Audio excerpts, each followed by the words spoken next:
Assalamualaikum warahmatullahi wabarakatuh. Pemirsa Khalifah, semua manusia, baik yang beriman maupun yang ingkar, tidak akan luput dari berbagai macam cobaan di kehidupan dunia ini, baik berupa kesusahan maupun cobaan kesenangan. Hal ini sebagaimana firman Allah Subhanahu wa Ta'ala dalam Al-Quran. Kami akan menguji kamu dengan keburukan dan kebaikan sebagai cobaan yang sebenar-benarnya. Dan hanya kepada kamilah kamu dikembalikan. Al-Quran Surah Al-Anbiya ayat 35. Ya, saat ini pun kita berada dalam cobaan. Wabah corona membuat kita berada dalam masa-masa penantian yang penuh dengan kebimbangan. Kekhawatiran tertular, ruang gerak terbatas, dan nafkah yang berkurang. Hingga setiap orang bertanya, kapankah wabah ini akan berakhir? Dan kapan kita dapat kembali menjalani hari-hari seperti sebelumnya? Dalam Al-Quranul Karim, Allah Subhanahu wa Ta'ala memberikan banyak sekali hikmah dari kisah tentang bagaimana orang-orang soleh diuji oleh Allah Subhanahu wa Ta'ala. Dan kemudian datang seorang sahabat ke Nabi SAW yang sedang duduk itu, kemudian mengatakan, ala tad'u lana ya Rasulullah, tidakkah engkau doakan kami ya Rasulullah, karena kami ini dalam keadaan ada yang sudah bermacam-macam, disiksa, dihina, di segala macam. Nabi SAW, ini kan sebenarnya sahabat sedang masa kesulitan, ada yang pertahankan Islamnya sampai ada yang dihina-hina, dicaci maki, ada yang disiksa dengan berbagai macam siksaan, ada yang dan seterusnya. Nah, masa menunggu ini sahabat itu datang minta ke Nabi untuk didoakan, ternyata Nabi memberikan teguran. Kata Nabi, umat sebelum kalian, nah ini pelajaran. Kata Nabi dulu, umat sebelum kalian itu ada yang disiksa itu, jadi kata Nabi kalian belum ada apa-apanya. Kalian itu innakum qaumun musta'jilun. Kalian terburu-buru. Enggak usah buru-buru. Biarlah Allah punya kebaikan untuk kita. Pemirsa Khalifah, Allah Subhanahu wa Ta'ala menjadikan musibah dan cobaan sebagai obat pembersih untuk mengeluarkan semua kotoran dan penyakit hati yang ada pada hambanya. Jika kotoran dan penyakit tersebut tidak dibersihkan, maka dia akan celaka karena dosa-dosanya. Sebaliknya, bila penyakit-penyakit itu sirna, ia akan meraih pahala yang sempurna dan kedudukan yang tinggi di sisi Allah Subhanahu wa Ta'ala. Kisah Yakub, ayahnya Yusuf, kita juga semua tahu. Kurang sedih apa seorang ayah yang kehilangan anaknya puluhan tahun. Ya, puluhan tahun dia kehilangan anaknya, di mana Yusuf hilang dari sejak kecil, kemudian belum kunjung ketemu Yusuf, hilang lagi adiknya Yusuf, yaitu Bunyamin, anak yang sangat dicintai Yakub. Sampai Yakub harus buta karena sedih dan marah memikirkan musibahnya itu. Tapi yang menarik adalah di masa menunggu itu jangan pernah putus asa. Itu kaidah sangat mendasar. Dan itu kalimat Yakub alaihissalam. La tai'asu mir rauhillah. Jangan pernah putus asa dari rahmat Allah Subhanahu wa Ta'ala. Makanya ketika Yakub alaihissalam mengirimkan anak-anaknya untuk mengambil makanan masa paceklik itu dan dia merasa ada Yusuf di sana, maka Yakub mengatakan, coba kalian cari Yusuf. Padahal udah berapa puluh tahun. Sampai saudara-saudaranya mengatakan, ayah ini masih ingat Yusuf. Sudah puluhan tahun Yusuf tidak ada. Jadi memelihara rasa optimis itu di masa menunggu sangat penting. Pelihara rasa optimis itu. Karena subhanallah itu pahala sendiri. Dan akhirnya apa yang terjadi? Begitu datang orang membawa pakaian Yusuf, kemudian ditempelkan di wajah Yakub, dan kemudian Yakub bisa melihat apa kata Yakub.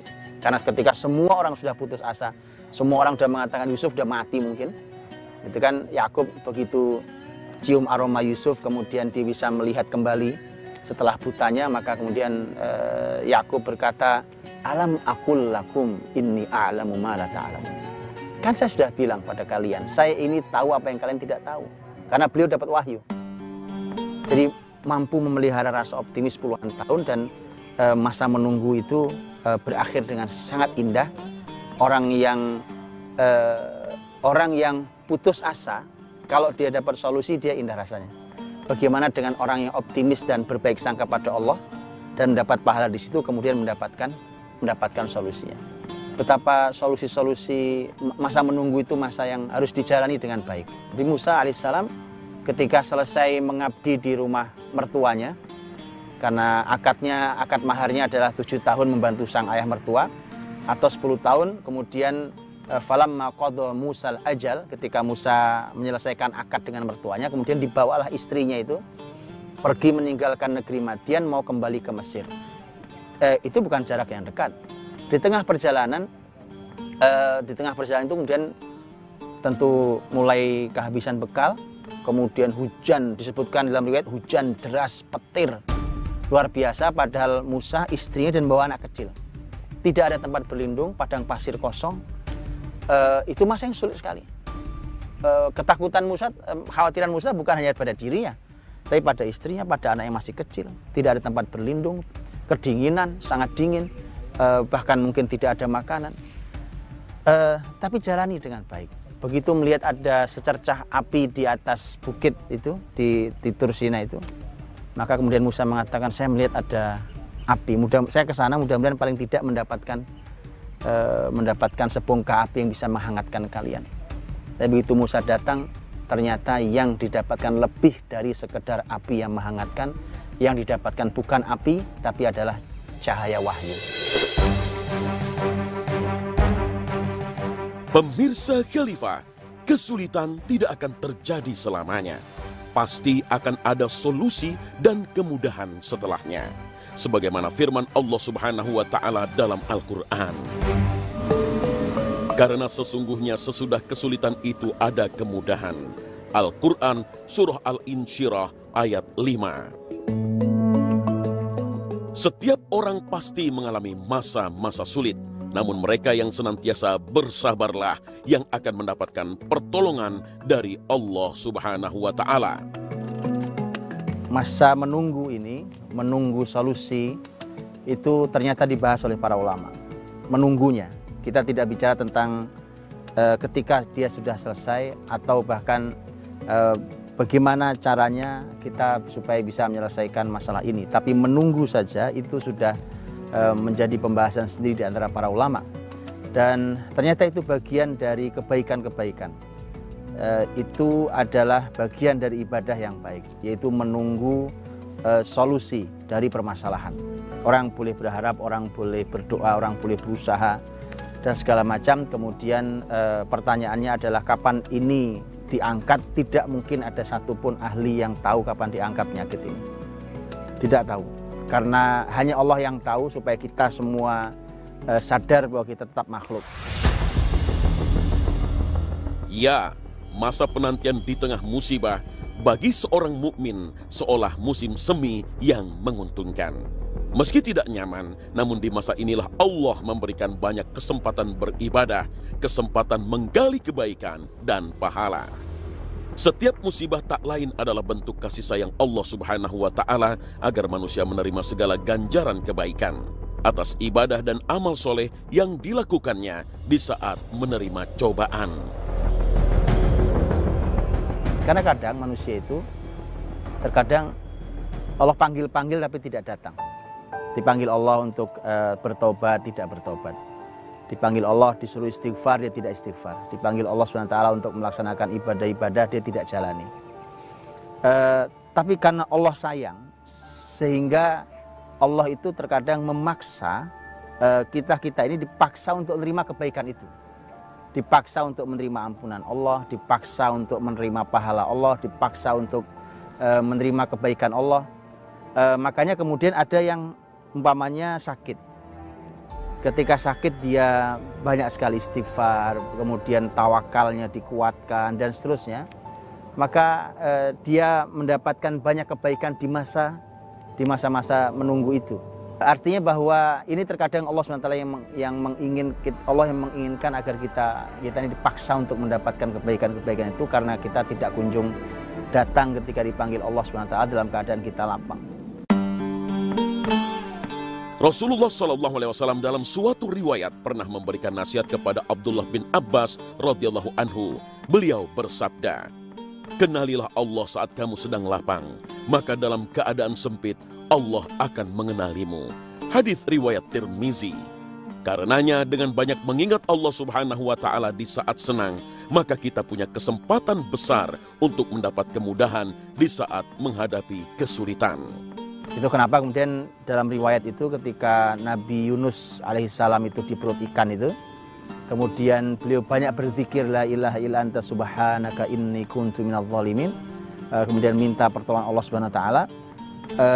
Kemudian malaikat berkata, ya Allah, ada suara yang sepertinya kami kenali gitu. Jadi malaikat pun mengatakan ada suara yang kami kenali, jadi kami kenal suara ini.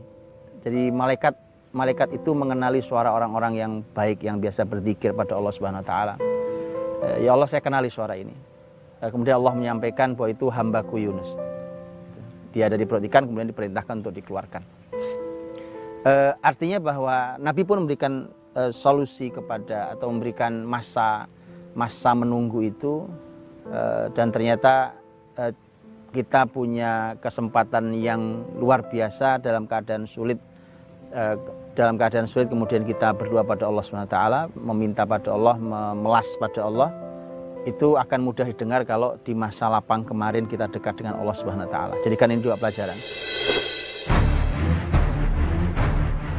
Jadi jelas bahwa musibah dan cobaan di dunia juga bertujuan untuk menyempurnakan keimanan seorang hamba. Allah Subhanahu wa Ta'ala menjanjikan kenikmatan sempurna bagi hambanya yang bertakwa di surga kelak. Musibah dan cobaan juga diberikan Allah Subhanahu wa Ta'ala untuk menyempurnakan penghambaan diri dan ketundukan seorang mukmin kepadanya. Karena Allah Subhanahu wa Ta'ala mencintai hambanya yang selalu taat beribadah dalam semua keadaan, baik susah maupun senang.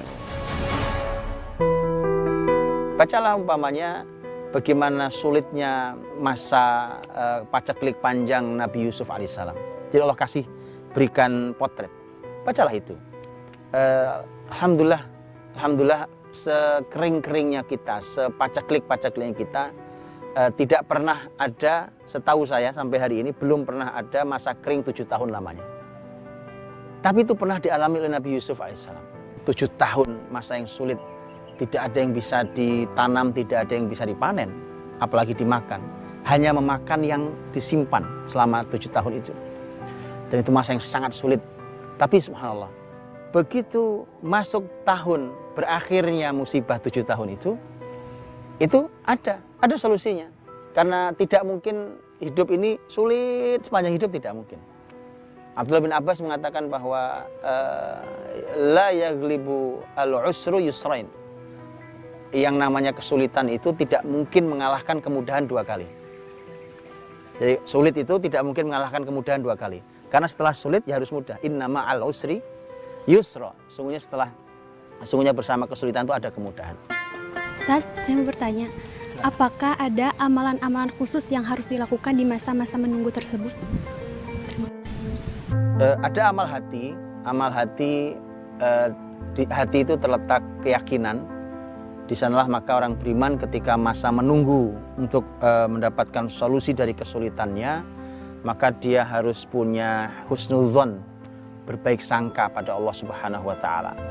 Jangan pernah berburuk sangka pada Allah. Bahkan Nabi SAW mengatakan, jangan seorang di antara kalian mati sebelum bisa husnudzon pada Allah. Jadi baik sangka dulu pada Allah, baru kalian boleh mati. Bahwa semua yang terjadi ini adalah merupakan kebaikan yang Allah inginkan bagi orang beriman, rahmat yang Allah inginkan bagi orang beriman. Kemudian juga setelah itu maka tidak boleh ada putus asa, karena putus asa itu hanya orang kafir yang punya. Orang beriman tidak pernah ada putus asanya. Orang beriman dia selalu optimis, dan inilah yang kita harus miliki di masa menunggu itu, karena kita harus tetap yakin akan pertolongan Allah Subhanahu wa Ta'ala. Rasulullah SAW juga menyampaikan pesan kepada Abdullah bin Abbas tentang pesan bahwa semua yang sulit ini tidak akan selamanya. Artinya pasti akan ada kemudahan dan solusi setelahnya, tapi ada jeda menunggu itu. Di mana Nabi SAW menyampaikan wa'alam anan nasr ma'as sabr. Ketahuilah bahwa pertolongan itu ya baru datang kalau kalian sabar. Wa annal faraj ma'al karb, bahwa solusi itu baru hadir ketika kalian mencapai puncak kegelisahannya, mencapai gelisah yang luar biasa. Memang begitu. Kemudian wa anna ma'al usri yusra, bahwa sesungguhnya bersama kesulitan pasti selalu ada kemudahan. Kaidah-kaidah ini sudah disampaikan Nabi, dan itu iman kita, tentang iman kita. Maka kita tunggu, sambil menunggu ini terus melakukan amal kebaikan, karena buat orang beriman masa menunggu itu adalah masa menunggu solusi, itu adalah ibadah. Maka jangan sampai kita ini rugi berkali-kali. Rugi ketika sedang ditimpa oleh musibah dengan sedih dan kegelisahan dan bahkan mungkin kerugian. Kemudian masa menunggunya yang terjadi adalah lisan-lisan yang tidak terjaga, tentang orang yang hanya berkeluh kesah tidak ada habis dan tidak ada manfaatnya juga. Dan kemudian jangan-jangan dia tidak mendapatkan solusinya juga. Karenanya Umar bin Khattab radhiyallahu anhu, beliau pernah mengatakan begini, kata beliau, saya itu tidak pernah peduli esok pagi apa keadaan saya. Saya nggak pernah peduli esok pagi keadaan saya apa. Apakah saya besok itu sedang mendapatkan kenikmatan atau saya besok sedang mendapatkan masalah. Mengapa? Karena saya tidak pernah tahu mana yang baik buat saya. Apakah sesuatu yang saya sukai atau sesuatu yang tidak saya sukai. Banyakan orang melihat pada kondisi musibah wabah pada hari ini itu adalah merupakan situasi-situasi sulit. Tetapi ada sudut pandang lain yang tadi Ustadz sampaikan, bahwa ini adalah sebuah rahmat. Nah, apa yang dimaksud dari rahmat yang tadi Ustadz sampaikan? Ya, tentang rahmat untuk orang-orang beriman. Musibah yang terjadi, kemudian bahkan mungkin ada orang-orang beriman yang bahkan meninggal di masa musibah, apapun musibahnya. Dia adalah rahmat. Karena kalau babnya adalah meninggal, siapapun pasti akan meninggal. Bukankah kita sepakat bahwa yang paling penting adalah orang meninggal husnul khotimah. Di beberapa musibah yang terjadi itu ternyata orang-orang beriman itu meninggal sebagai sebuah cara meninggal yang mulia, yang baik. Karena itulah maka itu yang disebut dengan rahmat bagi orang beriman, bahkan dia meninggal sekalipun. Jadi jangan salah memaknai bahwa kalau ada orang meninggal itu sebuah kecelakaan. Karena setiap kita pasti meninggal. Hanya pertanyaannya kapan meninggal, dan yang paling penting bukan itu, karena itu bukan wilayah kita. Yang paling penting adalah kita mengakhiri hidup ini dengan cara apa. Itu yang paling penting. Jadi itulah rahmat bagi orang beriman yang masih diberikan Allah SWT waktu untuk hidup di dunia, juga buat dia kebaikan. Setelah dia mendapatkan ampunan sepanjang dia sedih itu, dia sakit itu, kemudian dia masih diberikan Allah kesempatan berikutnya, dia telah diampuni dosa-dosanya dan dia punya kesempatan untuk memperbaiki amal yang masih ada kesempatannya untuk menjalaninya. Jadi buat orang beriman semuanya adalah rahmat apapun yang terjadi hari ini. Wallahu ta'ala bishawab.